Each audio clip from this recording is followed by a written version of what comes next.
Today is January 29, 2020. I am in Johannesburg, South Africa, with a local woman who was tricked to go to South America to take drugs to China. She was in fact arrested in Macau, near Hong Kong, where she spent 8 years in prison. This is her story. Can you tell me who recruited you in Johannesburg to go somewhere else? I met the guy named Paul. Where did you meet him? I met him in a club in Johannesburg. And what did he say to you? He asked me questions like, am I working? And then I said, I'm jobless, I'm not working. And then after 2 weeks, the guy came again and told me that there's a job in Malaysia to work in a hotel as a receptionist or waitress in Malaysia. They give you training. Then I accepted the offer. Then they bought a ticket for me to fly to go to Malaysia. You left from Johannesburg airport? Yes, I went through Johannesburg airport. And did you go straight to Malaysia? Yes, I went straight to Malaysia. And what happened in Malaysia? Then when I reached in Malaysia, I found 3 Ugandan women. So we were locked in the house. Actually, they did not give us much access to go out. So you were with 3 women from Uganda, 4 of you Yes. locked in a house by, Yes. were they Nigerians who did this? Yes, it was a Nigerian guy. How many of them? There were 2 Nigerian guys. Then their boss is the guy called IK. Okay, now can you point to the computer here? Is this a photo of IK? Ike? Can Yes, you which is IK? Is this one? Are you sure it's him? Yes, I'm sure it's him. And he used the name IK. And then he used the same name IK. Okay, now at the end of the video, I'll point out how IK has recruited other women to take drugs to Hong Kong and other places. So, how long were you in Malaysia?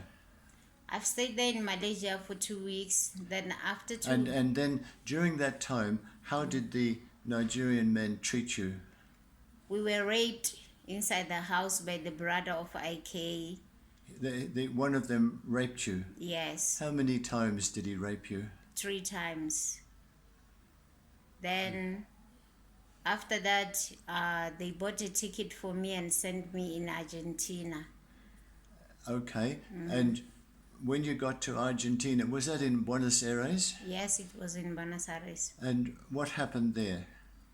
When I reached there, someone came and picked me up from the airport. You were by yourself, you traveled by yourself. Yes, I traveled by myself. And I should ask, the Ike and his friend in Malaysia, why did they ask you to go to Argentina? What did they say? They said to me, their company has so many branches in many countries. So I was told to go to Argentina to see one of their branches. Did they offer you a job in Argentina? When I reached there, also I was locked inside the house, and then they brought some peas that were wrapped, and then some pieces of it was something folded. Yes. And then it's pieces, and then they gave me that thing to try to swallow it. They brought something like 3 and asked me if I can be able to swallow Was this. it like a capsule or a pellet? Yeah, it was like a capsule. And what did they say? Why did they want you to swallow that? I asked them, why should I swallow this? They said, that's what I came here for. So I need to swallow this and take it back into Malaysia. So when I tried to ask some questions, they were shouting. They were very rude. They did not want to hear anything. How many men were there? That time in Argentina, it was 3 men, 2 Nigerians and 1 Argentinian man. And were there any other women there? No, But you were by yourself. it was me alone. Did they treat you okay? Apart from they shouted at you, but physically, did they hurt you? No, they did not hurt me, but they were really forcing me in a strict way. Like, I have to swallow this. So Did you have any way to say no? if you'd said no, could you have left, or what would have happened? I believe if I said no, there was no option. If I said no, maybe they would have killed me there, because they knew that I don't know anything about the country. I did not even know the house where I am. I was just picked up by the airport night time, so there was no option Did they for me. take your passport? Yes, They kept your passport, yes, so you they couldn't kept the go out. passport and the phone. Wow. Did you think about trying to contact the police or asking somebody for help? I tried to think, but I was scared because the place is always locked. It's a flight and it's locked, so I could not manage to tell somebody. And also the difficulty was in Argentina they don't speak English. Right. If I go out and seek for help, how am I going to talk to people, because there is no English there? So you eventually agreed to swallow the capsules. Yes, I agree. I tried to swallow. What but happened when you first started? It was so difficult. For 3 days I was vomiting. I could not swallow. Then they bought some tablets for me, and then they asked me to take those medicines. I took the medicine.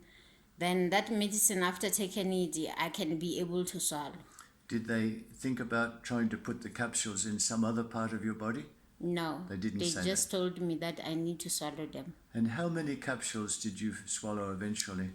I swallow 100. 100 capsules. Yes. That's huge. And later on, when you got to Macau, you found out how much was in those capsules. It was cocaine. How much was it? It was 1.6 kg. Wow, 1.6 kg. Yes. So after they got you to swallow all that, they took you to the airport? They took me to the airport. It was night time also with the car. Then Did they tell you where you were going? they told me that I'm going to Malaysia. I have to To return. Malaysia? Yes. Okay. Go back to Malaysia. And did you fly directly to Malaysia? I fly from Buenos Aires to Qatar, Doha. Right. That was 18 hours on air. And 18. Were you able to eat or drink?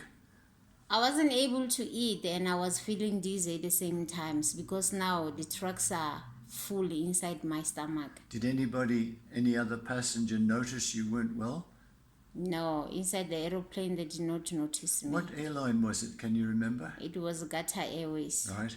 So you got to Doha, Yes. and then From Doha, I took another Qatar Airways to Malaysia. and how long were you in Malaysia? I just arrived today in Malaysia. Then the following day, I took they booked another flight for me to Macau. And when you were in Malaysia this time, did you see IK again? Yes, I met him. I saw him. Did you stay with him or just stay at the airport? No, he was not staying in the same house where we are staying. You stayed overnight in Malaysia? Yes. But not with him? No. Were there any Nigerians there where you stayed? Yes, there were. When I come back from Argentina, there were 2 Nigerians inside the house. Did they treat you okay? Actually, they were trying to mistreat me, even to go toilet, they did not allow me to go to toilet. Because they're scared the drugs Yes. would come out? Yes. Phew. So I had to stay the whole night, and I was feeling dizzy the whole night because I could not even eat. And And then they took you back to the airport? the following day, And where did you go? I took a flight to Macau. What was it like on the plane on the way to Macau? I took Air Asia. And were you sick on the plane, or how did you feel? Yes, I felt sick inside the aeroplane. So when I reached in Macau airport, I was already feeling dizzy, weak. Did they say that they were sending you to Macau or somewhere else? They were sending me to China, but Which part of China? Guangzhou. Did you know at that time that China had the death penalty? I did not know anything. Even that there is a death penalty in Malaysia, I knew nothing about it. When you left South Africa, was that the first time you'd ever been on an aeroplane? Yes, that was the first time for me Had to you travel. ever been out of South Africa before? No. Your first time out. Yes. Did they get a passport for you? Yes, they gave me money to make a passport. Right. Yes. Okay, so you're on the plane, you got to Macau, and what happened when you got to Macau? When I reached in Macau, Oh, sorry, were you by yourself on the plane to Macau? yes, I was by myself alone. Right. Yes. Then what happened? Then when I got to Macau, the customs called me. I went there and then they questioned me, but I was feeling dizzy. And then they can see that there's something happening because I'm feeling sick already because of the tracks inside my stomach. And then they ask me questions concerning my passport. So when they see that I just arrived in Malaysia from Argentina yesterday, and then immediately I came to Macau. So one of the officers said to me, "You have drugs, and those drugs, they are inside your stomach, because when we search your bag, we cannot find anything." Then I started to cry. That's why they became suspicious. And they took you to a And hospital, then did they? they took me to hospital immediately. When I reached there, I was taken to the X-ray. Then they found drugs inside my stomach, and they were almost to burst because I was already sick.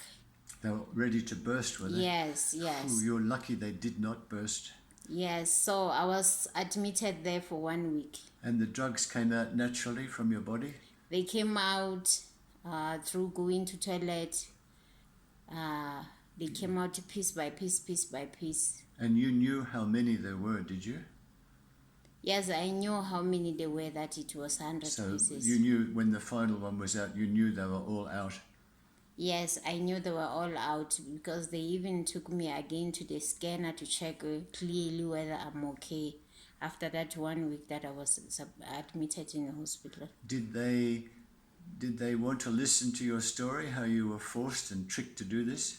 They did listen to my story, and then I was told that I should cooperate with the police, and then I told them everything. Did you give them the name of Ike? Yes, I told them about Ike. Did they do anything? They just told me that I need to remain in prison for their investigation. And they told me sometimes it's difficult for them to catch people who have sent us. So because of they catch us with evidence, we need to be in prison. They've got Okay. nothing to do. So you went to prison, Yes. and how long was it before they took you to court for sentence? I spent something like 8 months before I can go to be sentenced. Yeah. Were you able to contact your family to let them know what had happened? The first day when I reached in prison, they give us a 5 minutes call. So I called my family, and no one was answering the phone until I connect to one of my cousin. Then I told her that I'm arrested. So Did your family know that you had gone to Malaysia and South America? they did not know anything. So they would have been shocked to hear. Yes, they were so shocked that I'm arrested. But I did told some of my cousins that I find a job in Malaysia. So they were like, one of my cousin, I remember she told me like, I don't like which kind of job in overseas. And then I say, no, I got the job in overseas. They even bought a ticket for me in a hotel. So that's how I went. And when you went to court, did you have a good lawyer? Yes, they provide me with a very good lawyer who stand for me. Did you plead guilty or not guilty? I plead guilty. She gave me advice to plead guilty because already evidence is inside my stomach. And you had no proof that anybody had tricked you or forced you? No proof that Ike or anybody else had arranged this? Did you have any WhatsApp message, email, phone message? I gave them some messages from my email address. And what was on the messages? Can you remember? The message was all about when you reach in Argentina, there is someone who will pick you up, and you must listen to that person.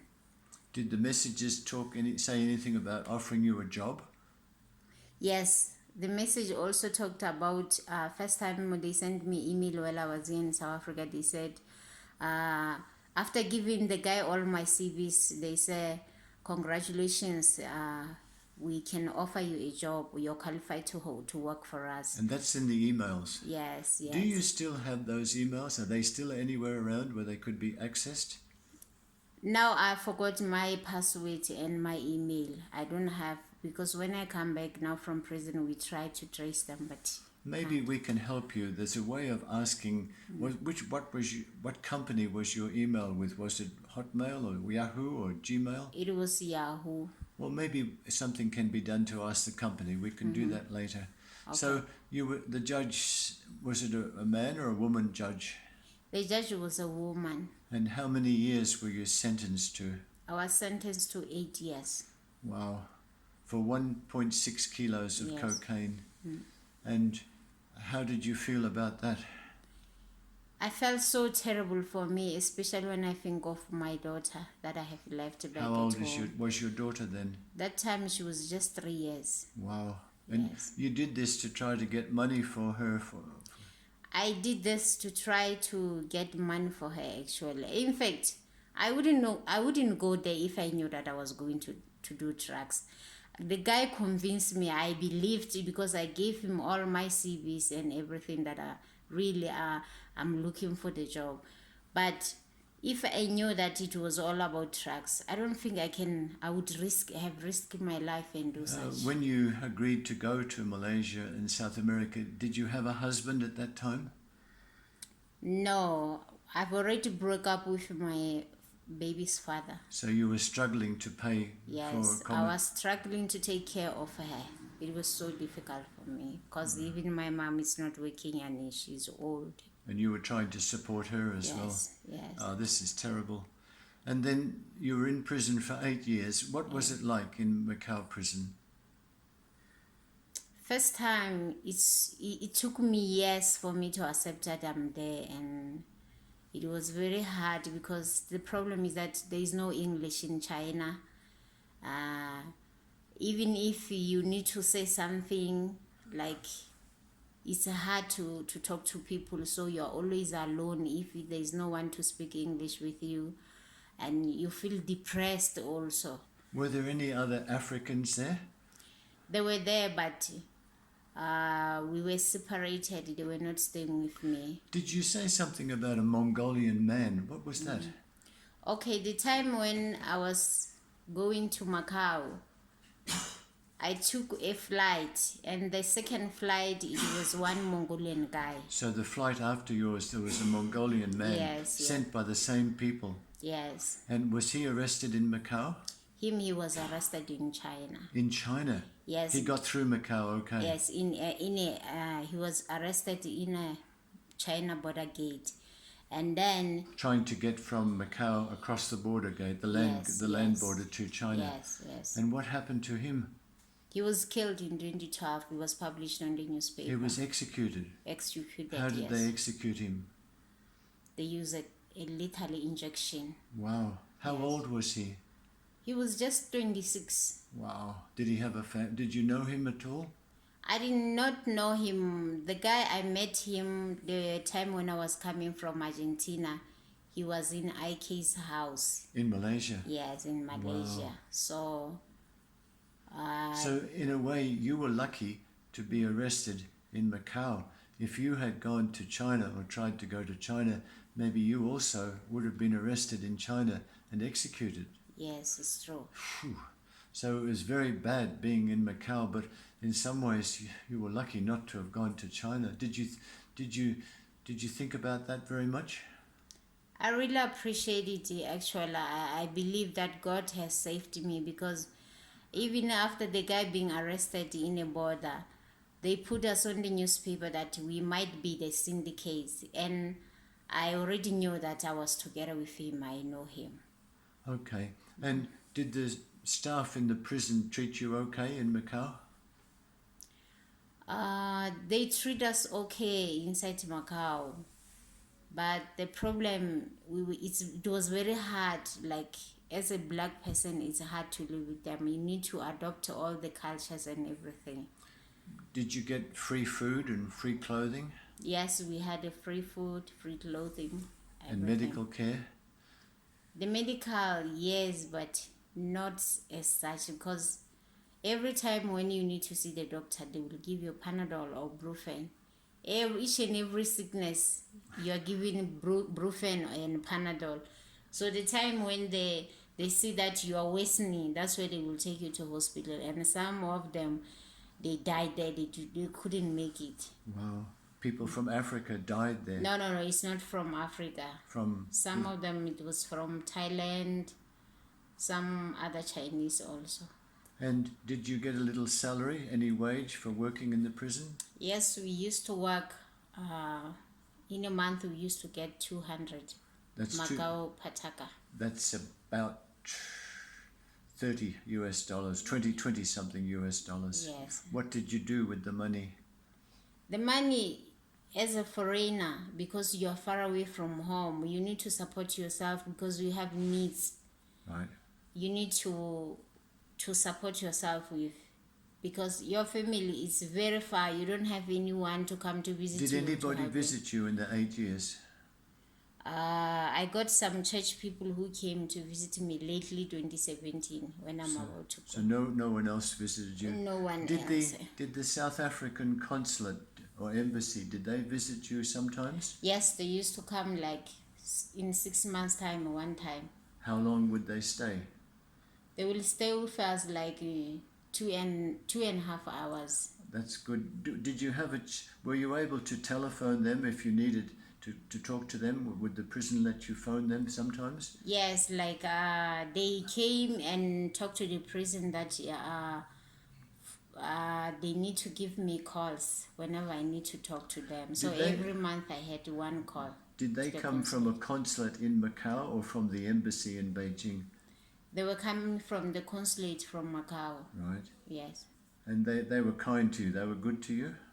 They were so good because I would send messages at home. Oh, they would help you send messages to your family? Yes.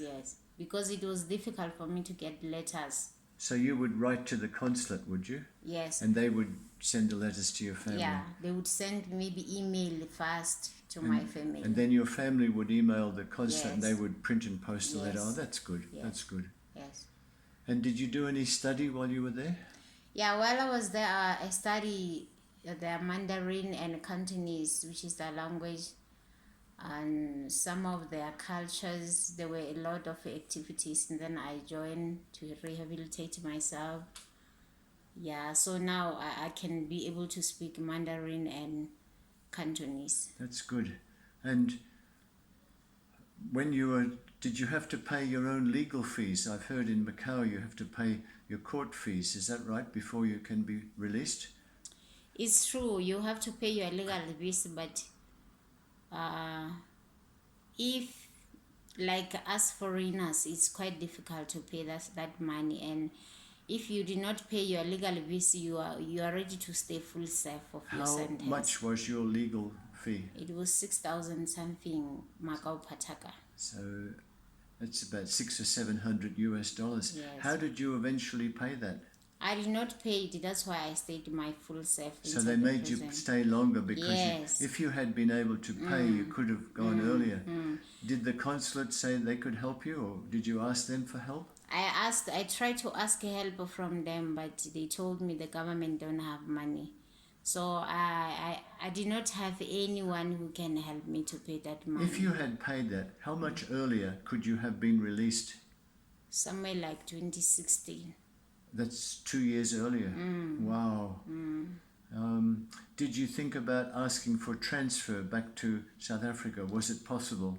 I did ask about transfer, but I asked the advice from the South African consulate first, but they told me compared to our presence in South Africa, Macau is much better. So they advised you to stay there. Right. Oh, look, this is a very sad story, but you're one of many, many people who've been tricked like this. In fact, I just heard today that each week, something like half a dozen people, women or men?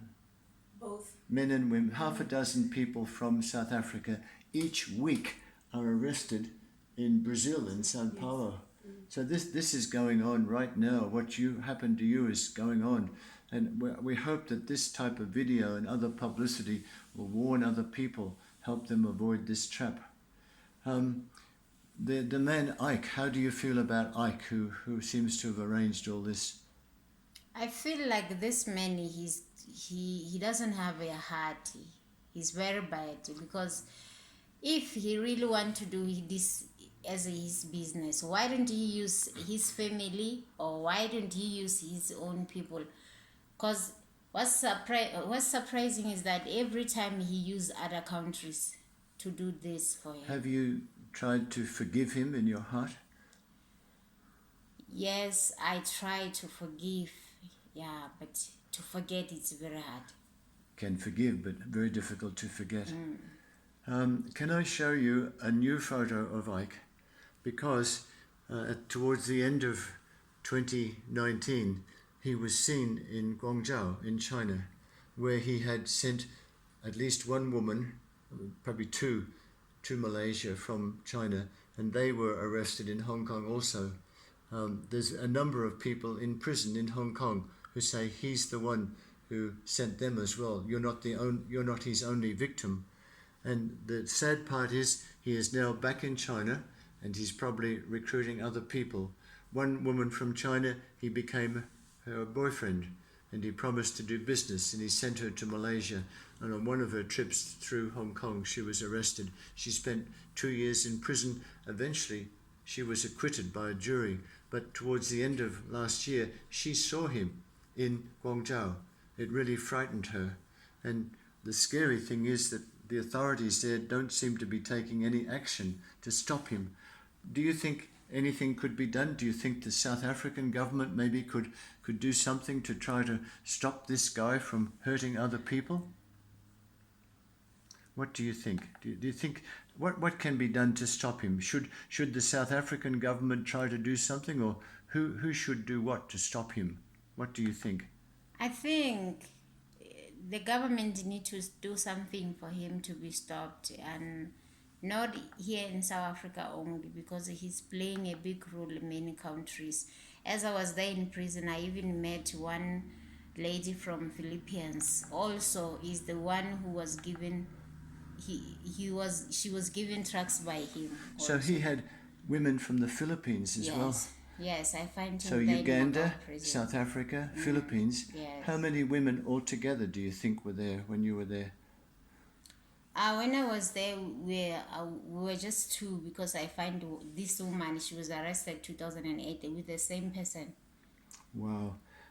I've been able to find out that his name, this is his real name. It's something like this, which is showing now Ifeanyi, which is a common Nigerian name, and possibly Ibe is his middle name, and Thiem might be another name.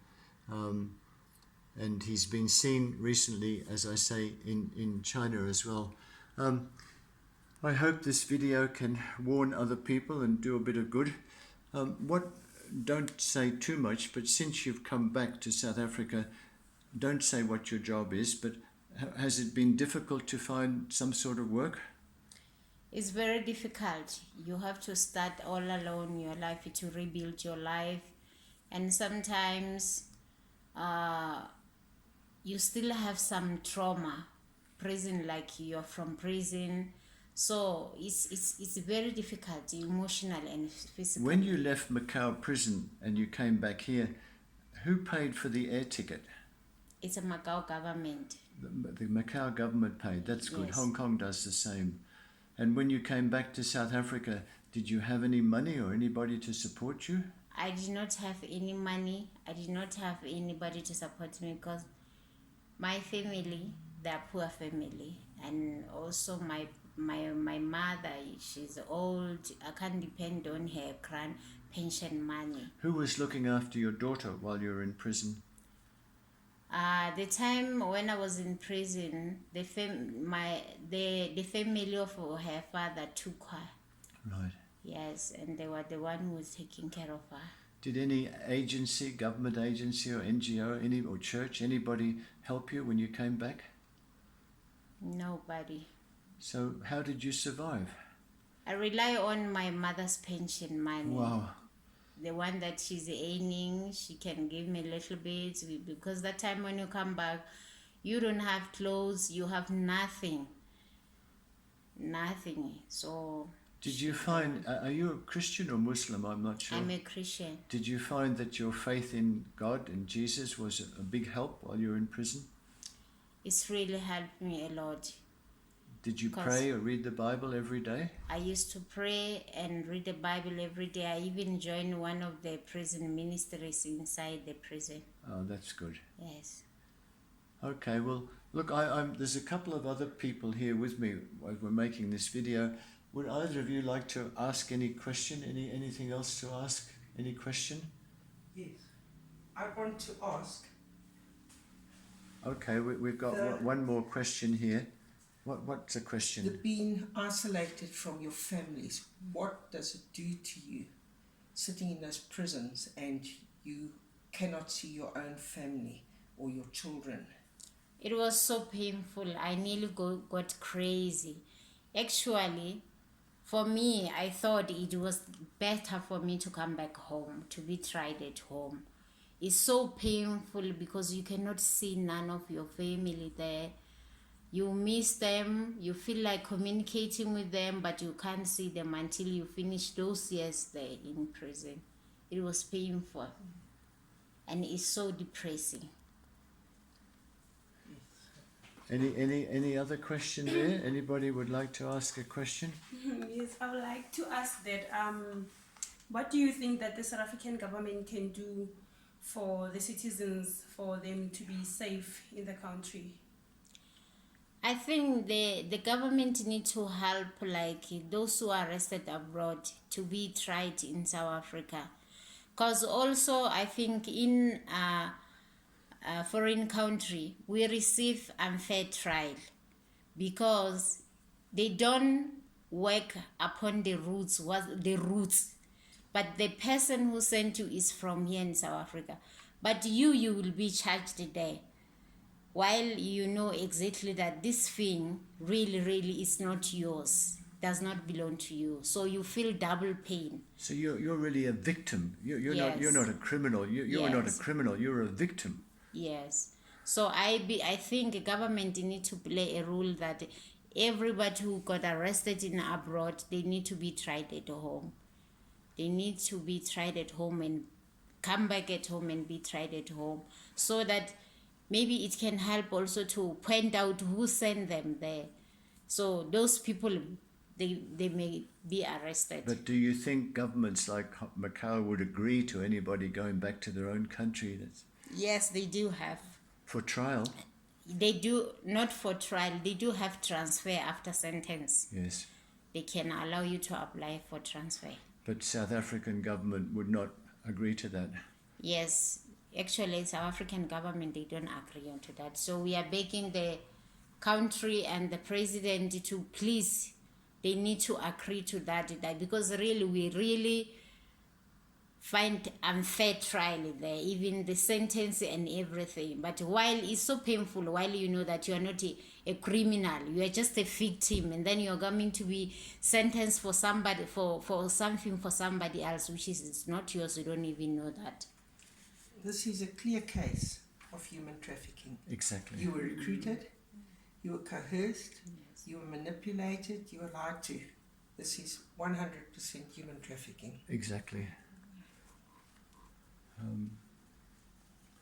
I'm not sure what else to say. I just hope that this video might stop others from being tricked and coerced. Hope it might encourage or lobby the government to do more. Hope it might encourage South African government to agree to a transfer. Hope something can be done internationally to help people who are victims. Trouble is, everybody can say, I'm a victim, I was forced. How do you respond to that? Everyone can say, I was forced as soon as they're arrested. Some people really were forced, like you, but what can be done to sort out who's genuinely forced and who might not be telling the truth? Can anything be done? I can say there are some who really do it purposely. There are some who really, because I have learned when I reach inside the prison, I cannot stay here in South Africa, but I heard from other countries, other ladies from other countries, some of them, they make it their job because of poverty, lack of jobs in their country. So I think some of the South Africans here, there are some who really do it purposely because of lack of But they would be a jobs. small minority, right? Most would be trying to get money for their families. Okay. I think we almost have to stop. Any other comments or questions there? Anything else anybody would like to ask? I don't agree fully that people that can say that they basically they do it permanently for a job with no. All I'm trying to explain to you, if you go to the human trafficking law, it clearly states a person that's recruited for their gain, also getting financial gain out of it. A recruiter gets paid between 6 and 10,000 for every person they recruit. I don't care if he's a drug lord or just another person. So a person that is doing it as a job, they are the mules. The people that are being arrested are the decoys, and there's a vast difference, because a decoy is recruited and for the sole purpose to be arrested so that the mules can walk through with their big amount. But sometimes the mules are arrested because they have a fallout with a drug lord over money or over a relationship. Okay. And also, South Africa, the problem in South Africa is that we have about 93 countries which you can travel without a visa. So this is what it's also causing a problem that now our people in South Africa are sent out because they know that for you to travel outside in one of the 93 countries, you don't need a visa. They just buy a flight ticket for you, send you out for them to make money. Okay, well look, thank you everybody. I think that's the end. Anything else you'd like to say? Any final words? What would you say to people to warn them not to get involved? Anything? I would love to tell people that be careful with these overseas jobs, because we fell on this trap because of jobs, like because of unemployment. So I would love, like, if you find such a job, like a person say there's a job, find out about the company, go and find out about the company to the Department of Labor. Don't just do it by myself as I did it without knowing that it was a false company. Okay. Look, thank you very much for doing this. God bless you. And may the Lord move our friend Ike to stop sending people with drugs to other places. May he get out of this job and make up for all the harm he's done. Thank you. God bless everybody. Thank you. Bye-bye.